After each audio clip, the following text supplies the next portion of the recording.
Your first and last name? Brandon, also Brooks. Brandon, tell me what you saw the day of the crash. It was kind of fast, and it was kind of sad and horrifying. I was coming home from Splashtown, and on the feeder of 59, I saw Mr. Frazier's red Ford Explorer flipping in front of me. As soon as I came to a complete stop, I immediately jumped out of my vehicle to go assess the situation, and there's a car wreck, and I walked up to the vehicle. There's quite a few things that really disrupted my train of thinking, so I ran around, and all I could see was some babies in the back seat. So I did what I could to get the baby out. I peeled the door back, cut her seatbelt, and pulled the car seat out. And we did what we could until the paramedics could get there. How old were the children at the time? They were pretty calm. They couldn't really speak. They couldn't do nothing but be in shock of what happened. Your name? My name is Brandon Frazier. Brandon, tell me about your brother. My brother was a 21-year-old male who was following in my footsteps from everything from ROTC into firefighting. Was even fixing to go back to school and go to college. Pretty much mimicked me in every aspect of anything you could do, which is a pretty big honor as a big brother.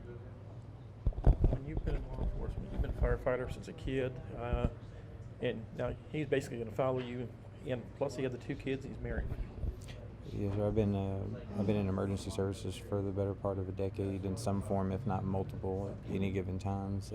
At one point, I worked as a law enforcement paramedic and a firefighter, all at the same time, leaving one job to go to another for 3 years plus. What about his wife and the kids, your sister-in-law? She came into our lives a year and a half to 2 years ago. 2 years ago is when he started introducing her. About a year and a half ago, he had started to bring her around, and she moved in. They got married. She had already had a daughter, and then they were also having a daughter together, and basically joined the whole family and one big happy family. And you got cut short by your driver. Absolutely. A guy decides to make bad decisions not only with drinking but marijuana and even cocaine in his system, and speeds down the highway, almost hitting way more people than I would have imagined finding out today, and ends up being my brother, who in the slow lane is the one that gets caught in the crossfire. What about the kids now? How are they doing? How are they holding up without mom and daddy? There's just still a lot of adjustment going on in court between their custody and things like that. The one thing is they do get a lot of attention. There's a lot of people that love them, and they're showing that support. We make every effort we can to make sure they're around family and people that love them, and shower them with attention as much as possible. Now, the puppy they were talking about, the puppy that was in the accident, how's that? How are you still with it, the dog, and how's that happening? They see the puppy every now and then. The dog physically belonged to a really close and dear friend of my brother's and his wife's, and that's actually the same lady who it was released to on the scene.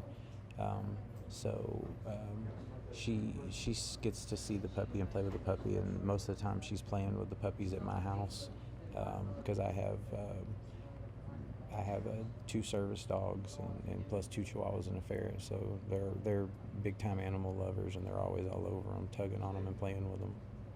How about the day of the accident? How did you first hear about it? How did you learn about it? I mean, you're a firefighter with Splendor, you're law enforcement there, you've been running a paramedic. How did you first hear about it? I started getting messages that there was a really bad wreck in the district that I was chief of for a while, and somebody, a friend, called and said that they thought they had drove past and thought the vehicle might be my brother's. I immediately started sending messages out and calling a lot of the guys that had worked for me and I had worked around for the last several years, and nobody wanted to tell me anything. It was just go to the hospital, and to get there, and that's really odd for them to not tell me absolutely anything. Not he's good, not he's okay. That you just need to get to the hospital. On the way there, I had called one of the law enforcement officers that were there, and I was saying that I was going to stop there, and they were telling me don't, that his wife was already dead, and that whatever I did, I needed to get to the hospital. So the lack of telling me things were okay told me that none of these guys wanted to tell me how bad it was. And you didn't realize till you got to Herman that he passed. I got a call from my dad, who was considerably closer to me to the hospital, who got there first, and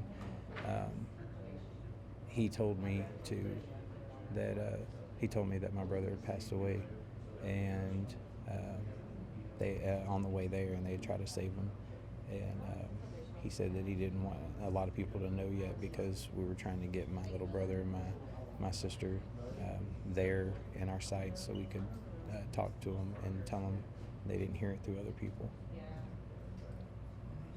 So first of all, your name. John Fraser. John, tell me about your son. Bradley, he was my middle son. He was 21 at the time of the wreck. He had been a volunteer firefighter. He was working for a landscape company at the time of his death. He had taken a break from the firefighting. His wife had been in classes to get her TCOL. She was going to become a police officer, and when she found out she was pregnant, they concentrated on work and getting home ready for the baby. They were doing real good. They were just starting to build their lives. They were very happy together. They were a very, very good couple together in the time they had.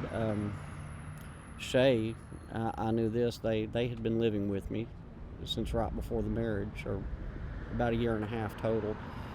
And she's just a sweetheart. She was cute. She had that quirky little personality that everybody was attracted to. Excellent mother, excellent, very attentive young mother.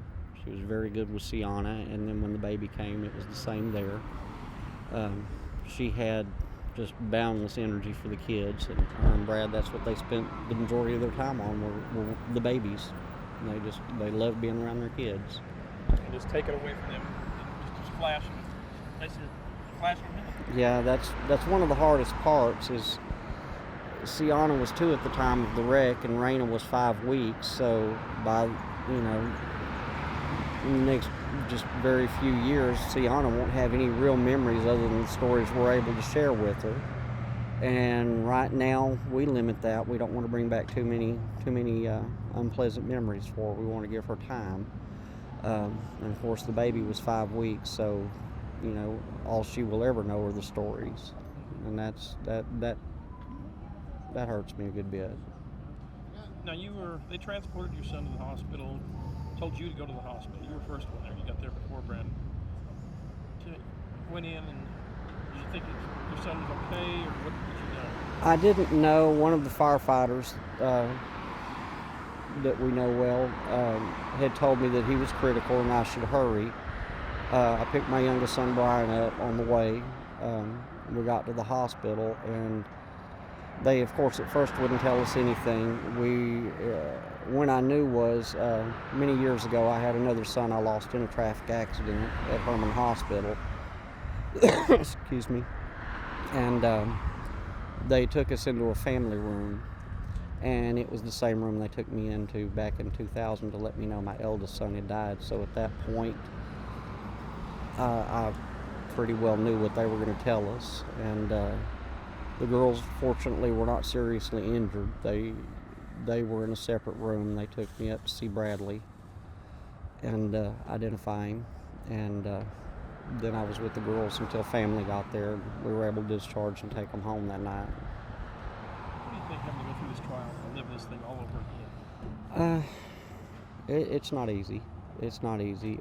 Most of the information that they spoke about I already knew, but hearing it firsthand, it had some difficult moments. What about hearing those 911 tapes the That was- panics and the people calling for help. That was one of the hardest part because you could hear the emotion, and several of them sounded near panicked when they were talking about the kids' injuries, and that was hard. That was very hard. It kind of brought it back fresh to mind. You know, one of the things that I would like to say is how much I really appreciate everyone that was on scene, that stopped to help the kids, did everything they could to comfort them and be with them in their last moments. That means more to me than anybody will ever know. So Tell me now about the alcoholics. I mean, the alcohol problem that you've seen in the roads, and what you thinking of that now? well, it seems to be all over the news. I mean, alcoholism or abuse of alcohol, I should say, it seems to be almost epidemic anymore, and we don't tend to think about it, or it doesn't affect us until it does. We don't say much, we turn our blind eye, and then when it hits home, when it takes our lives away, or in effect which it's done, it's taken our children away from us, you know, you don't want to get involved, and now, you know, I just want to get the word out. I want people to stop and think a little bit. If even one person doesn't drink and drive, if it possibly saves someone else from this pain, then that's what I want to do. I want people to stop and consider before they get behind the wheel. And he was not just alcoholics and everything else in this guy's system. Yeah, they said that there was alcohol, and I believe it was cocaine and THC. So, you know, it's and despite the popular myth that marijuana, you can't have an accident on marijuana, anything that alters your perceptions or your ability to respond is a danger, and marijuana certainly does that. So, you know, just please think before you get behind the wheel. You know, if you've had anything that can alter your consciousness or your ability to react in a timely manner, you're a danger to other people on the road. And just stay home. Just stay home, and, you know, don't put another family through this.